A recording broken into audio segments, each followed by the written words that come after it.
ई है हमर सोन चिरई सुमन और हम हैं विजय। हमर बियाहे के लड्डू तो लोग बचपने में खा लेलस, बाकी हम मेहरारू के प्रसादी खातिर जवानी में भी तड़पत बानी। जब सब आइडिया फॉर्मूला फेल हो जाला ना, एक के आइडिया काम आवेला। कौन? गूगल बाबा। लड़की पटावे के तरीका।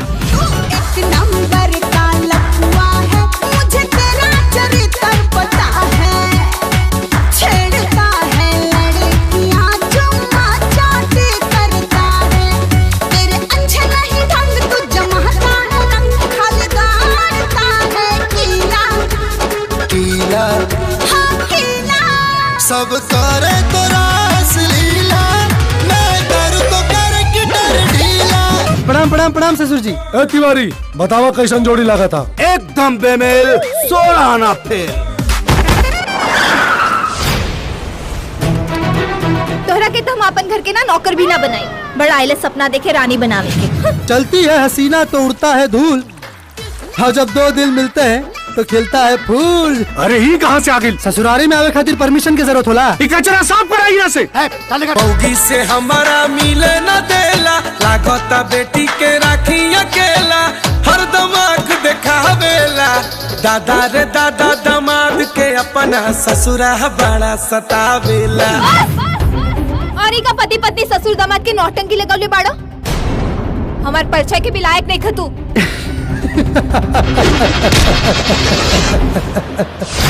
तो चाल सफल ना हुई। सफल और असफल तो वक्त बताई, बाकी पाँव पुजाई खातिर तैयार हो जाई ससुर जी, काहे कि तोहार दमाद तोहरे घरे आ रहल बा।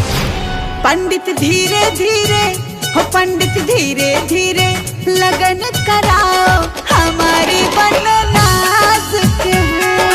धीरे धीरे लगन कराओ। अब तू समाज के रीत रिवाज बदल देवा। ई का करता नहीं रहुआ, हमरा नरक भेजब का? हार के बाद जीतला का काम मतलब है तिवारी। मतलब बाप है सुंदर बाबू, मतलब बाप।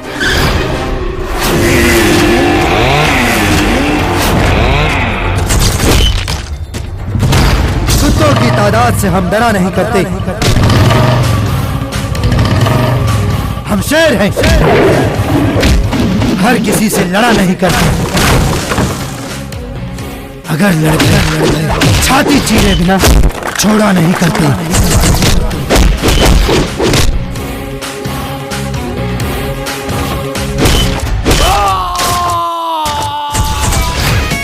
मेरा किया घर में कप बिगाड़ दिया रे, अंडा खा करके झंडा वो गाड़ दिया रे। पहला राहत में ही सैया ने बवाल कर दिया, बवाल कर दिया। चुम्मा ले लेके गाल लाल लाल कर दिया। चलो बेटा, शहर के माटी अभी संभर के चमड़ी के कुत्ता के चमड़ा बना दे लेवा। जैसे चलवा के संग में चंदा